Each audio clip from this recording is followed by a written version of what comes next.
여보, 준석이한테 또 편지가 왔는데? 근데 이번에는 편지가 2개인데? 정말?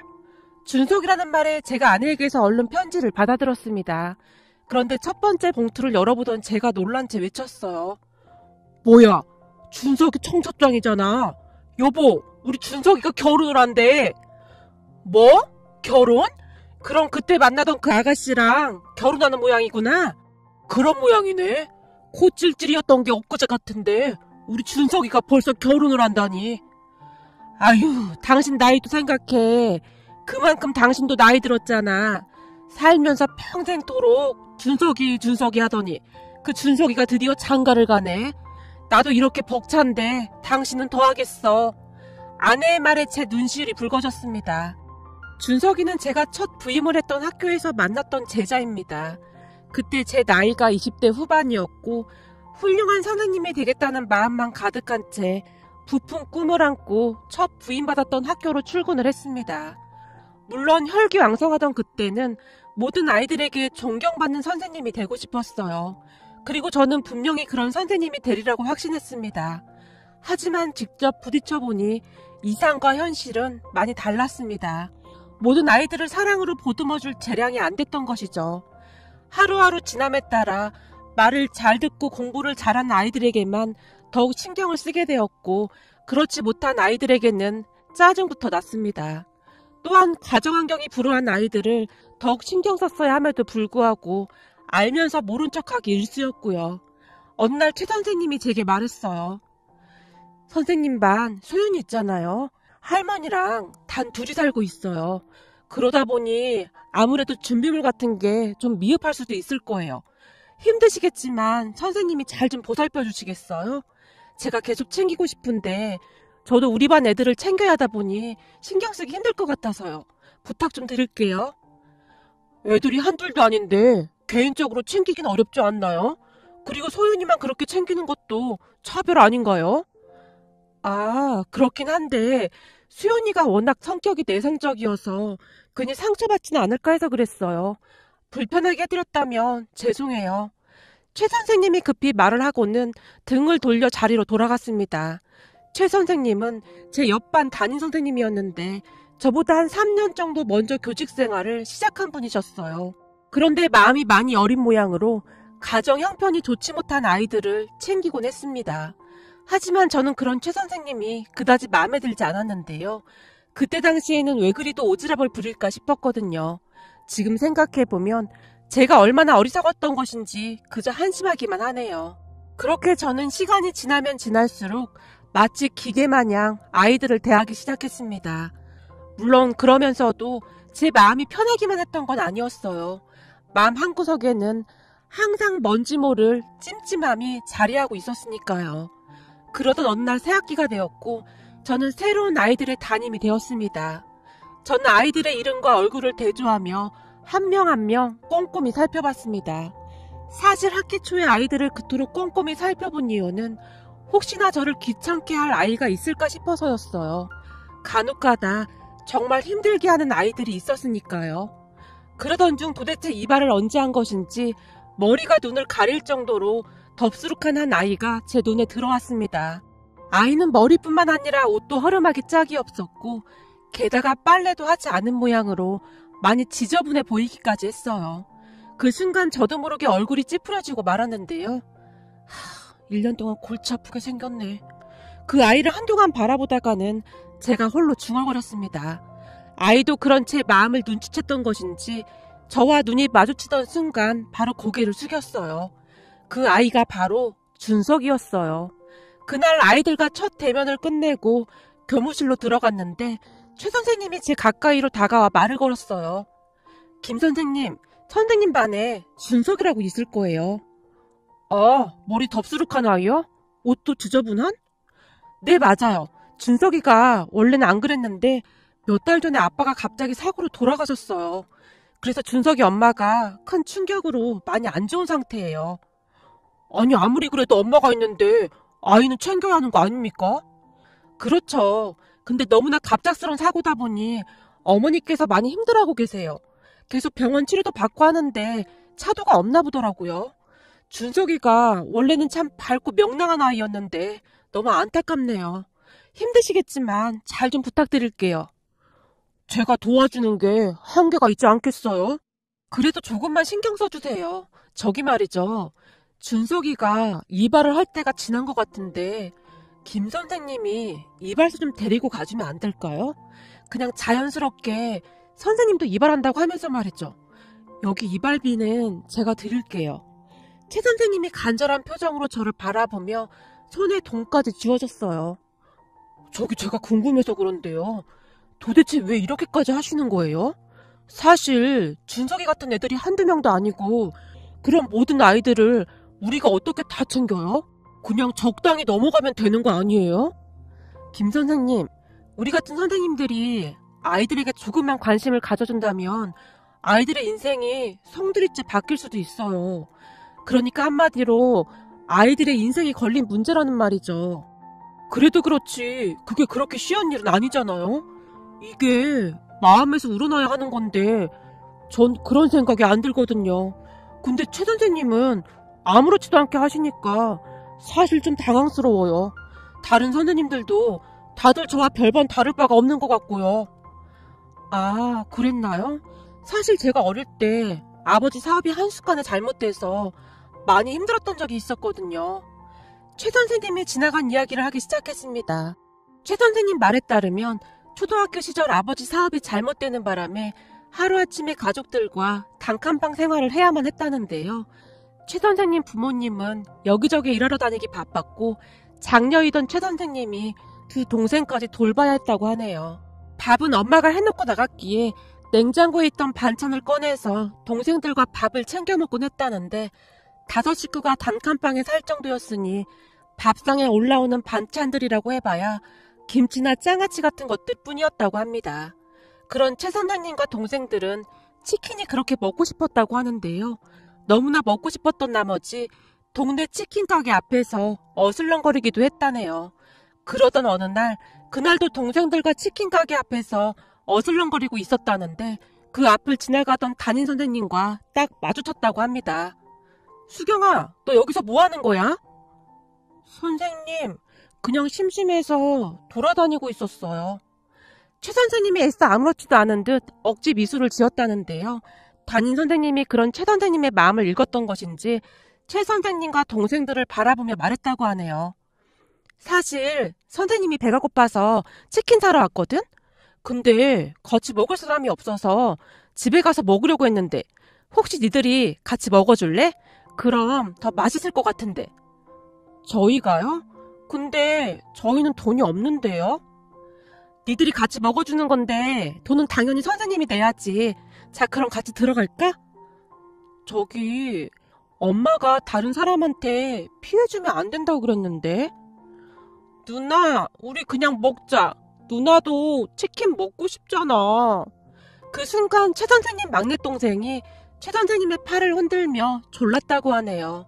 그 바람에 최 선생님이 어쩔 줄을 모른 채 땅만 바라보고 있었다는데요. 난 네 담임 선생님이잖아. 그러니까 괜찮아. 자, 얼른 들어가자. 담임 선생님이 팔을 잡아 끌었고 얼떨결에 치킨집에 들어갔다고 하네요. 그리고 그날 최 선생님과 동생들은 배가 부르도록 치킨을 먹었다고 합니다. 그날 먹은 치킨 맛을 절대 잊을 수가 없어요. 근데 담임 선생님은 그 이후로도 저를 계속 챙기셨어요. 만약에 그런 담임 선생님이 안 계셨다면 지금의 저는 이 자리에 없었겠죠. 담임 선생님을 보며 꼭 그런 선생님이 되리라고 다짐하곤 했으니까요. 그 힘든 시간을 버텨낼 수 있게 도와주신 분이 담임 선생님이세요. 자, 보세요. 선생님이란 존재는 이렇게 대단한 존재예요. 그러니 김 선생님도 자부심을 가지고 일하세요. 최 선생님이 활짝 웃었고 제가 최 선생님께 받은 돈을 다시 돌려드렸어요. 저기, 이 돈은 그냥 안 받겠습니다. 역시 제가 너무 무리한 부탁을 했나 보군요. 알겠습니다. 그리고 너무 부담은 갖지 마세요. 저기 그게 아니라 제가 준석이 데리고 이발소 다녀오겠습니다. 그러니 너무 걱정하지 마세요. 네? 정말이세요? 그럼 이발비라도 받으세요. 아니요, 저한테도 좋은 일 할 기회를 좀 주시죠. 김 선생님, 지금 그 말 진심이세요? 그게 말이죠. 최 선생님 얘기 듣고 보니까 그동안 제가 너무 형편없는 선생님이었던 생각만 드네요.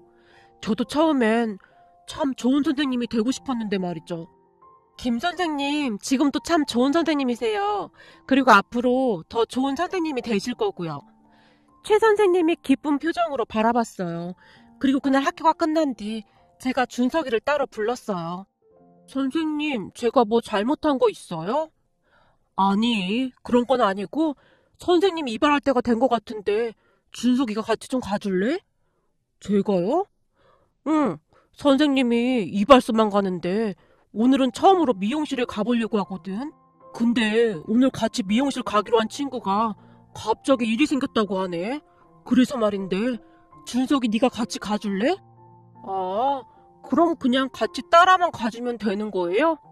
그럼 선생님 머리 깎을 동안 넌 그냥 옆에서 말동무나 해주면 돼.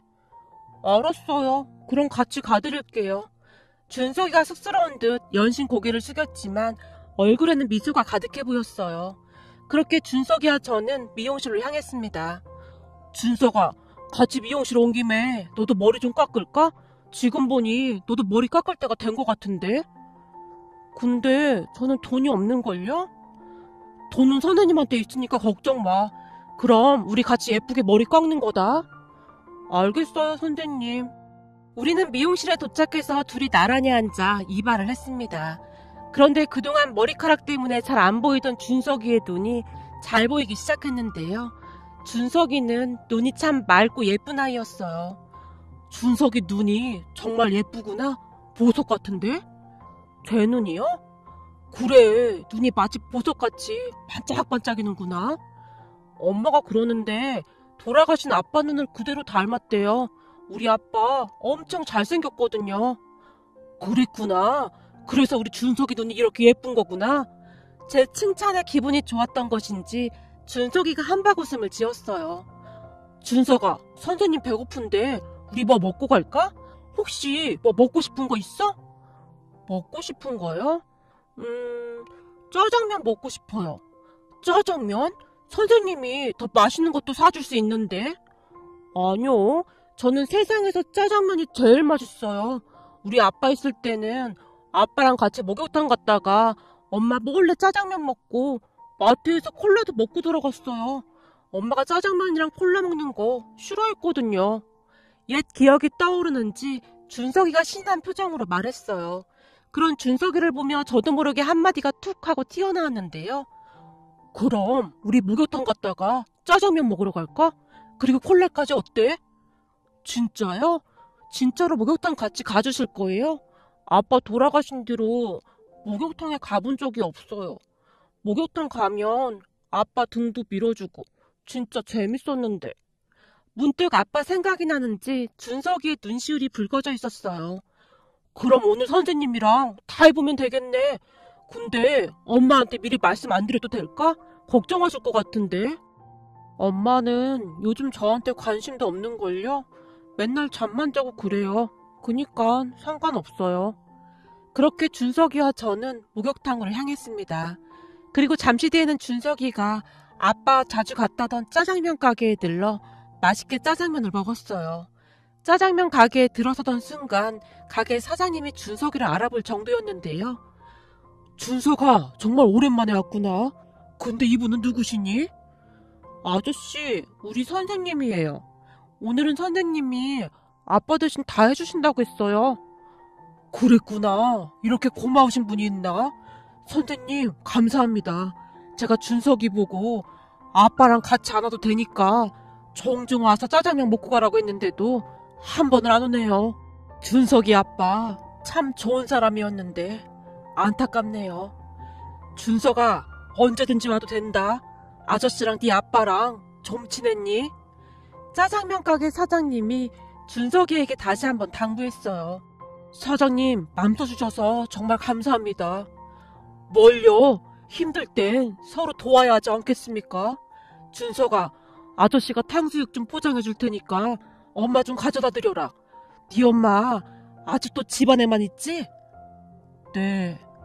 큰일이네. 얼른 털고 일어나야 할 텐데. 짜장면 가게 사장님이 걱정스러운 눈빛으로 준석이를 바라봤어요. 사실 준석이 엄마가 미용실을 운영했어요. 준석이 아빠는 회사를 다녔고요.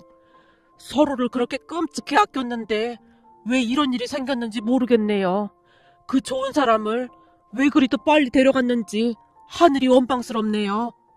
그런 모습들을 보며 참 많은 생각을 하게 되었는데요. 사실 준석이를 데리고 미용실에 가던 그때까지도 약간 귀찮은 마음이 있었거든요. 하지만 최 선생님이 너무나 간절히 부탁했기에 사람으로서 양심의 가책 같은 것이 느껴졌던 것 같습니다. 그런데 세상은 제가 생각했던 것보다 훨씬 따뜻했어요. 비록 남이지만 준석이를 생각해주는 사람들을 보며 많은 것을 깨닫게 되었거든요. 목욕탕 사장님도 준석이를 보자마자 반기며 그냥 들어가라고 할 정도였으니까요. 그렇게 준석이와 저의 인연이 시작되었습니다. 그 뒤 준석이를 바라보는 제 눈빛이 많이 달라졌고 준석이 주변을 맴돌며 항상 준석이를 챙겼어요. 그렇게 준석이는 점점 밝아져갔고 공부에도 흥미를 붙이기 시작하더니 어느 순간부터는 무섭게 공부를 하기 시작했습니다. 그리고 얼마 가지 않아 시험에서 거의 100점을 받았고요. 선생님, 저 진짜 잘했죠? 그럼 우리 준석이 진짜 잘했어. 요즘 선생님은 밥을 안 먹어도 배가 부르네. 제가 준석이 머리를 쓰다듬으며 활짝 웃었는데요. 오? 그 말 우리 아빠가 하던 말인데 우리 아빠가 항상 그 말 했었어요. 정말? 그랬구나. 그럼 앞으로 선생님을 아빠라고 생각하면 되겠네. 선생님이 준석이 아빠 해줄게. 그러니까 공부 열심히 해야 해. 진짜요? 당연하지. 선생님이 약속할게. 준석이와 새끼손가락까지 걸고 약속을 했습니다. 그러던 어느 날 수업이 다 끝나서 퇴근을 하려고 교문을 나서고 있었는데요. 선생님! 준석이가 저를 향해 뛰어오는 게 보였어요. 준석아, 집에 안 갔어? 왜 아직도 여기 있어? 선생님, 저기 우리 엄마예요.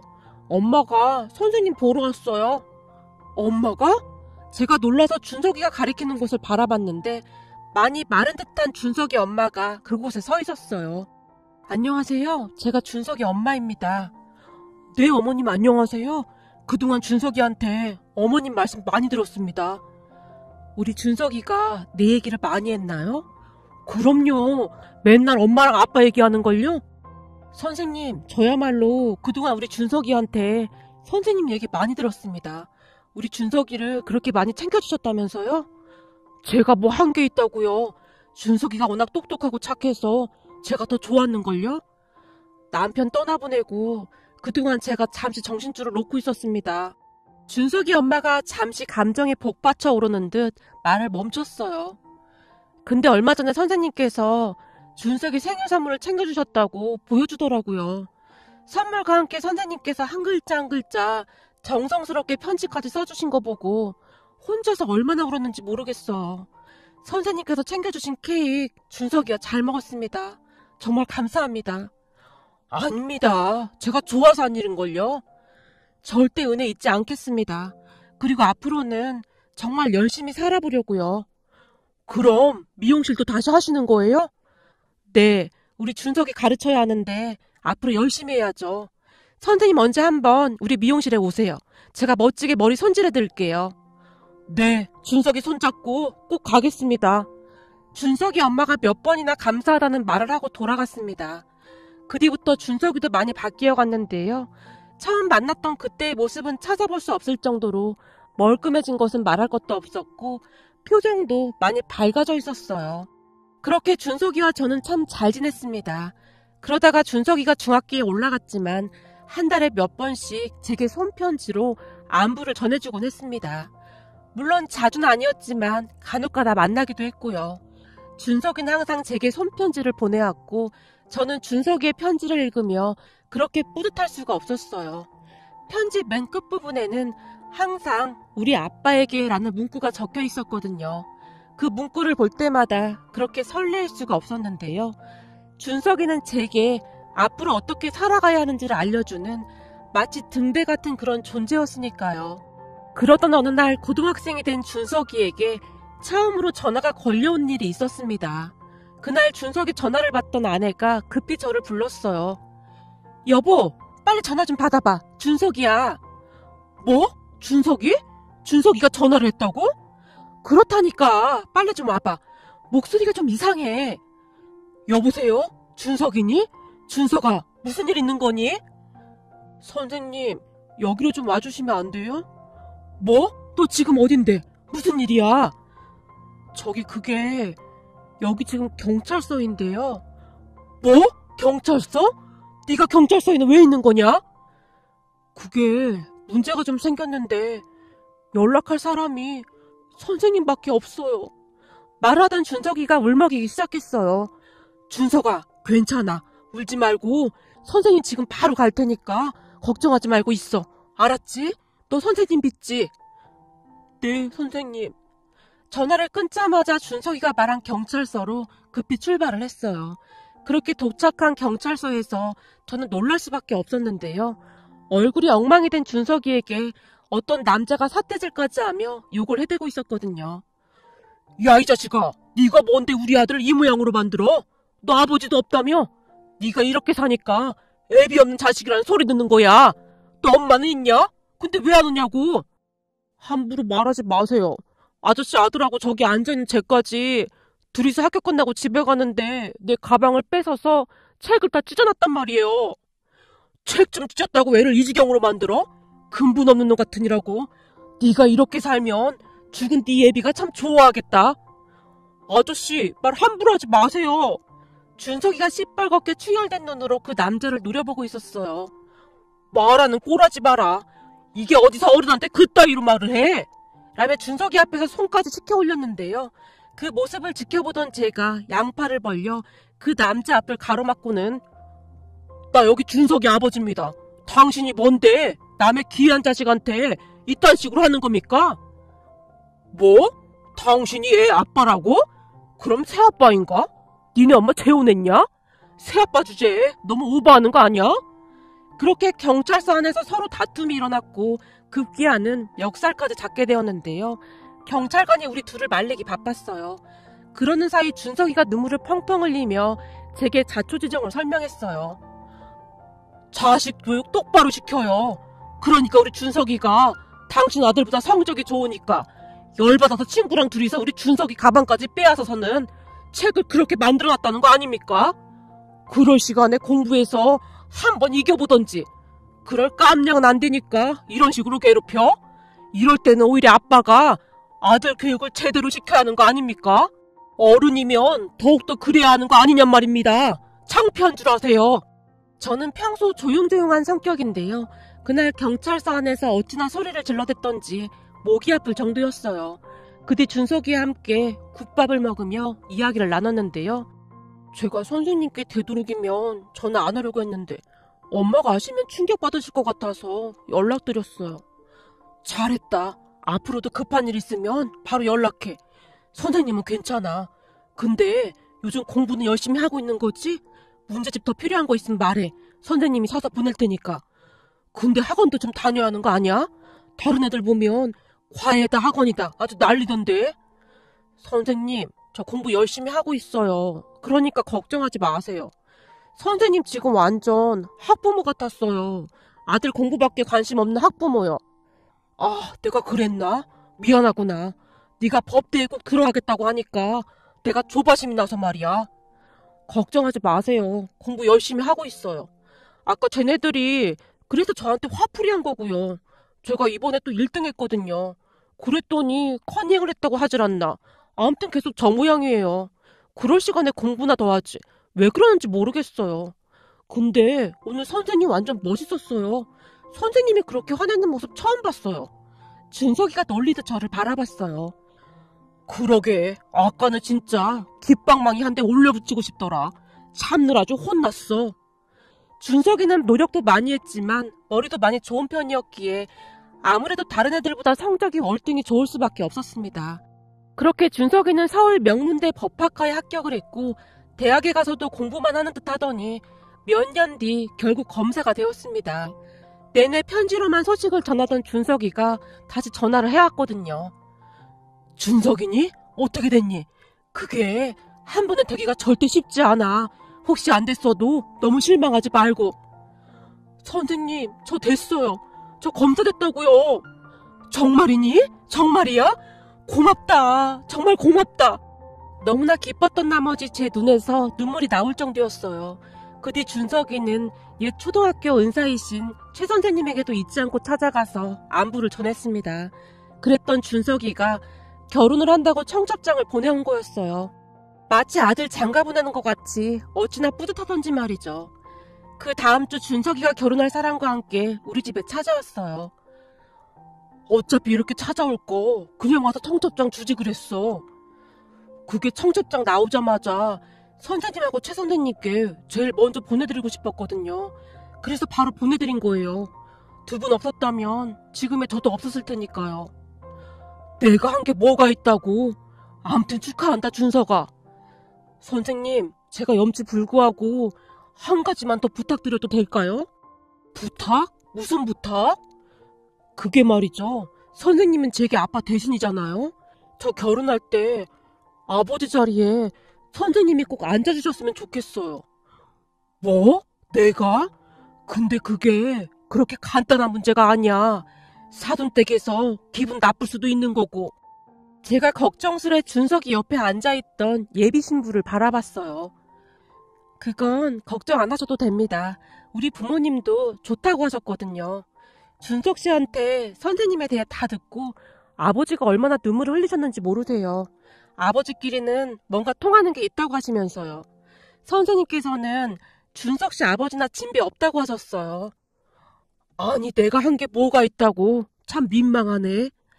선생님, 꼭 자리에 앉아주실 거죠? 그래, 그럼 내가 그 자리에 앉아주마. 근데 거기 앉을 생각하니 갑자기 막 떨리는구나. 제 말에 다 같이 큰 소리로 웃으며 즐거운 시간을 보내고 있었는데요. 선생님, 그때 저 경찰서 갔을 때 말이에요. 경찰서에서 선생님하고 한바탕 했던 우리 반 반장 아빠 기억나세요? 기억나다마다. 근데 걔가 니네 반 반장이었어? 반장이란 놈이 그러고 다니는 거야? 얼마 전 제가 그 아저씨를 봤어요. 뭐? 어디서 봤는데? 준석이 말에 따르면 직원들 밥 한 끼 사주려고 한 식당에 들어갔다는데요. 그 식당이 그 반장네 아빠 식당이었다고 하네요. 그 반장 아빠가 준석이를 먼저 알아본 모양입니다. 너 혹시 땡땡 고등학교 걔 아니야? 그때 그러고 경찰서나 들락날락 하더니 지금 어떻게 밥은 벌어먹고 다니냐?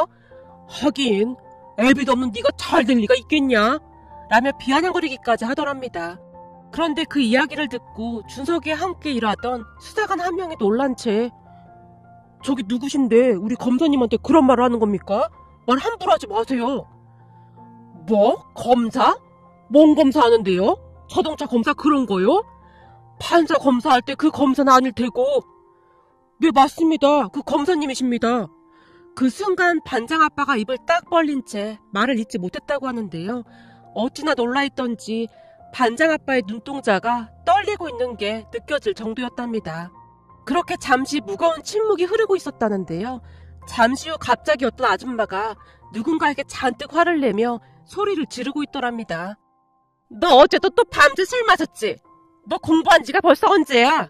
근데 허구한 날 술이나 퍼먹고 다녀? 도대체 언제 정신 차릴래? 그러려면 다 때려치우고 그냥 식당 일이나 돕던지. 그따위로 해서 네가 뭔 놈의 판검사가 돼? 판검사 같은 소리하고 자빠졌네. 우리 집 강아지 창군이가 웃겠다. 당장 때려치우고 식당 일이나 도와. 시끌벅적해서 준석이가 그쪽을 힐끔 바라봤다고 하는데요. 거기에 그 반장이었다던 동창이 서 있더랍니다. 그 모습을 보며 반장 아빠가 당황한 채 준석이 쪽을 힐끔 바라봤다고 하네요. 그리고 그 반장 아빠 준석이 눈이 딱 마주쳤다는데 그 순간 반장 아빠의 얼굴이 시뻘개졌다고 합니다. 둘 다 그만하지 못해? 식당에서 지금 뭐하는 짓이야? 그리고 넌 집에 가서 보자. 내가 오늘 널 호적에서 파버리라니까. 못난 놈 같은 이라고. 라며 아들을 노려보더랍니다. 한동안 말을 하던 준석이가 긴 한숨을 내쉬었어요. 근데 이게 뭐랄까? 통쾌하기보다는 그냥 너무 불쾌한 거예요. 암튼 뭔가 알 수 없는 그런 기분이 들더라고요. 준석이의 표정이 많이 복잡해 보였습니다. 하지만 그 말을 듣던 저는 왠지 모를 통쾌함마저 느껴질 정도였어요. 결국 벌 받았다는 생각만 들었거든요. 그리고 준석이 결혼식장에서 최 선생님을 다시 만날 수 있었는데요. 선생님이 참 자랑스러워요. 준석이는 김 선생님이 키운 거나 마찬가지입니다. 라며 최 선생님이 눈물을 훔치셨어요. 그런데 어느 순간 저를 발견한 준석이 어머님이 저를 바라보며 놀란 채 가까이 다가왔는데요. 선생님, 그 넥타이는? 아, 이거 아주 예전에 스승의 날이라고 준석이가 저한테 선물한 겁니다. 어머님께서 아버님께 선물해 주신 거라면서 아버님께서 항상 하고 다니셨던 거라고 준석이가 그러더라고요. 오늘은 제가 아버지 자격으로 온 거니 당연히 이걸 메고 와야 할 것 같아서 말입니다. 제가 그동안 잘 보관하긴 했지만 색이 많이 바래서 못 알아보실 줄 알았는데 역시 어머님은 한눈에 알아보시네요. 선생님, 그게 벌써 언제적 일인데 그걸 가지고 계셨던 거예요? 오히려 전 까마득하게 잊고 있었어요. 당연하지. 내가 원래 스승의 날 아무한테도 선물 같은 거 안 받았었는데 그땐 네 마음이 고마워서 내가 받았잖니. 근데 이 귀한 걸 내가 어떻게 버리겠니? 아주 잘 보관해뒀었지. 제 말을 듣던 아내가 한마디를 더 거들었어요. 말도 마. 준석이가 준 건 뭐든지 신주단지 보시듯 보관해둔다니까. 선생님, 정말 감사합니다. 선생님은 제게 항상 최고의 선생님이셨어요. 세상에 선생님 같은 분만 계신다면 얼마나 좋을까요? 준석아, 네가 뭔가 단단히 착각하고 있는 모양인데 너야말로 내겐 최고의 제자였다. 네가 아니었음 지금의 나도 없었을 테니까. 네 덕분에 내가 꽤 괜찮은 선생님이 되었거든. 정말 고맙다. 제가 준석이를 와라 끌어안아줬습니다. 그렇게 우리는 한동안 눈물을 흘렸어요. 그리고 준석이는 아주 멋진 모습으로 결혼식을 했고요. 준석이 아버지 자리에 앉아있는 내내 어찌나 뿌듯하고 자랑스럽던지 눈물이 멈추질 않았습니다. 그리고 저는 지금도 여전히 준석이와 같은 아이들이 있는지 항상 주변을 살피고 있습니다. 제가 은퇴하는 그날까지 그리 살기로 다짐했거든요. 여러분, 이 정도면 저도 꽤 괜찮은 인생을 살아온 거 맞는 거겠죠?